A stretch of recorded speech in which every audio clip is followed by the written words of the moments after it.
One of the recurring aspects of Survivor's new era is the post-merge negotiation for food, which has achieved mixed results.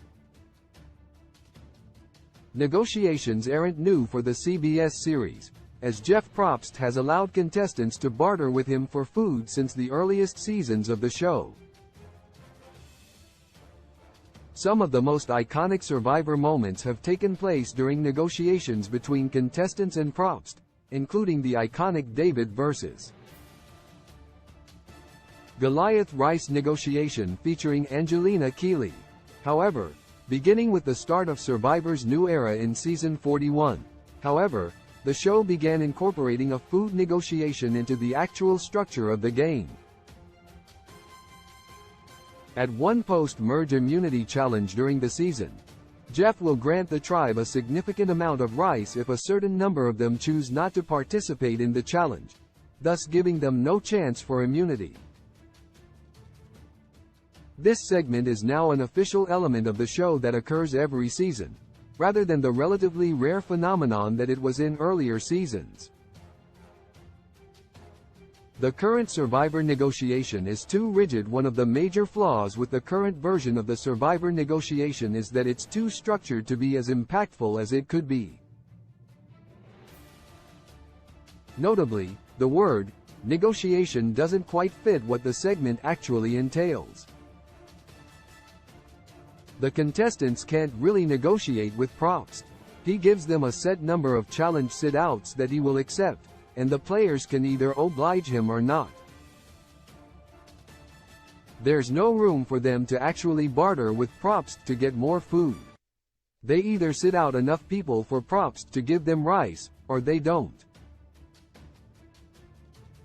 Survivor's negotiation segment can cause conflict drama. The Survivor 44 negotiation was the most successful iteration of the segment yet, because it led to actual conflict between the players.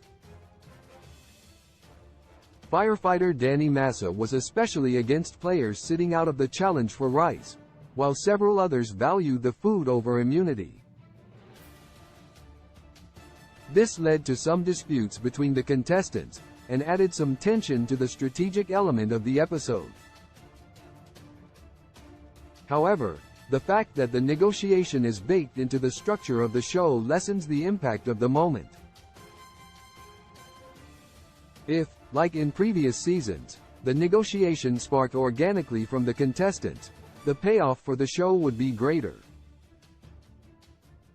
Angelina's legendary negotiation from David vs. Goliath happened because of an organic moment that originated from the players themselves, rather than from a forced element of the show's game structure.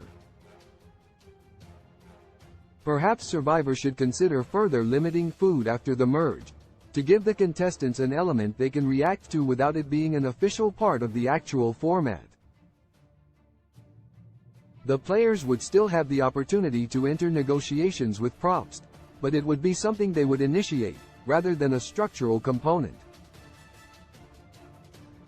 Additionally, the show could also achieve similar tension at challenges by bringing back the food temptations from classic Survivor that allowed individual contestants to get food if they stepped down from the challenge, rather than a forced tribal negotiation. Survivor airs Wednesdays at 8 p.m. Eastern Standard Time on CBS. Source: Mike Bloom, Twitter.